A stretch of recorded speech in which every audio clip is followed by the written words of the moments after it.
मत्स्य विभागाने पोलीस विभागाला विनंती केली होती की मेरकरवाडा बंदर येथे जे अतिक्रमण आहे त्या हटवण्यासाठी आम्हाला बंदोबस्त मिळावा।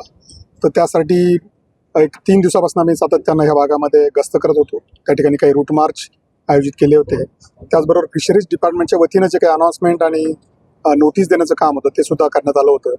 त्यामुळं येथील जी अनधिकृत बांधकामं होती त्यातली बरीचशी बांधकामं त्यांनी स्वतःहून काढून घेतलेली आहेत।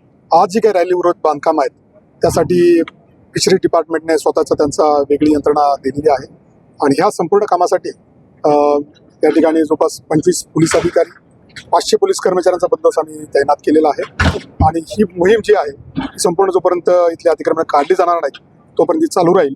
आणि इथं जी काही अनधिकृत बांधकाम आहेत इथे कुठल्या प्रकारची कायदा सुव्यवस्था प्रश्न निर्माण करू नये याबाबतली सर्व दक्षता घेतलेली आहे। व्हिडिओ कॅमेरे ठिकठिकाणी आम्ही स्वतःचे त्या ठिकाणी तैनात केलेले आहेत।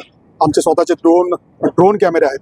त्याचबरोबर फिशरीज विभागाचे सुद्धा 2 ड्रोन कॅमेरे परिस्थिती वॉच ठेवून त्या ठिकाणी कारवाई करत आहेत आणि मला वाटतं उद्यापर्यंत ही मोहीम पूर्ण होईल आणि हा परिसर पूर्णपणे क्लिअर होईल। धन्यवाद।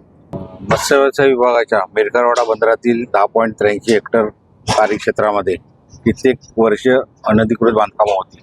सदरच्या बांधकामामुळे प्रस्तावित जी काही मच्छीमारांना सुविधा बंदरालगत करायच्या आहेत त्यासाठी अडचणी निर्माण होत होत्या। त्या अनुषंगानं शासनानं हे अनधिकृत बांधकामं तोडण्यासाठी विभागाला कळवलेलं होतं। त्यानुसार आज रोजी आपण हे अनधिकृत बांधकाम तोडण्याची कारवाई केलेली आहे। जवळपास 319 अनधिकृत बांधकामं होती। त्या सर्व अनधिकृत धारकांना विभागामार्फत नोटिसा दिलेल्या होत्या। शासनामार्फत हायकोर्टात कॅव्हिट दाखल केलेलं होतं आणि ही सर्व प्रक्रिया करत असताना पोलीस विभागाच्या महत्त्वाच्या मदतीने आज आपण ही कारवाई करतो आहोत।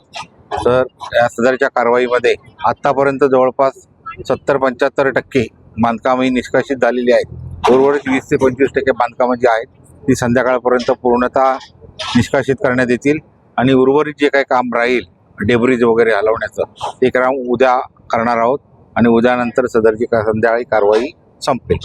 धन्यवाद।